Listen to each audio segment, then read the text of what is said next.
Selamat pagi, salam sejahtera. Isu hangat pagi ini, Putra Rayu campur tangan Agong.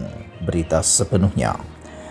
Parti Bumi Putra Perkasa Malaysia, Putra merayu campur tangan yang di-Pertuan Agong Al-Sultan Abdullah Raytuddin Al-Mustabillah Shah bagi memastikan pentadbiran kerajaan berada di landasan yang betul dalam menguruskan krisis negara ketika darurat.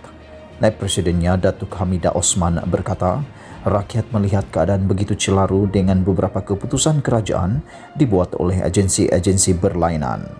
Jelas beliau, kecelaruan itu tidak seharusnya berlaku ketika negara berada di dalam krisis kerana semua arahan perlu jelas supaya keadaan terkawal dan tidak mencetuskan panik. Yang di-Pertuan Agong menjadi harapan terakhir rakyat ketika darurat ini untuk memastikan pentadbiran kerajaan teratur dan tindakan segera diambil untuk memperbetulkan kecelaruan yang berlaku. Kuasa rakyat ketika ini amat terbatas disebabkan darurat yang dilaksanakan dan mereka terpaksa akur menerima arahan dalam keadaan bercelaru, katanya kepada Sinar Harian pada Sabtu. Sementara itu, beliau meminta kerajaan supaya lebih tegas dalam memastikan Majlis Keselamatan Negara MKN menjadi agensi utama dalam menentukan segala keputusan sepanjang tempoh krisis.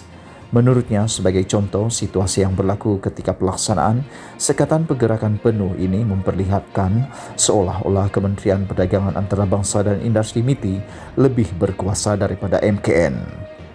Keadaan ini amat bahaya kepada negara dalam keadaan krisis seperti ini apabila terdapat lebih daripada satu jurucakap kerajaan dalam membuat keputusan. Perkara ini mesti dihentikan untuk memastikan pandemik COVID-19 dapat ditangani dengan segera, katanya. Menurutnya, penutupan operasi sektor ekonomi dan sosial selama 2 minggu termasuk kilang-kilang perlu dilakukan dengan sebaik mungkin. Hamidah berkata, pemain industri seperti kilang-kilang perlu berkorban bagi melandaikan lekuk COVID-19 untuk memastikan kelangsungan ekonomi untuk jangka masa yang lebih panjang.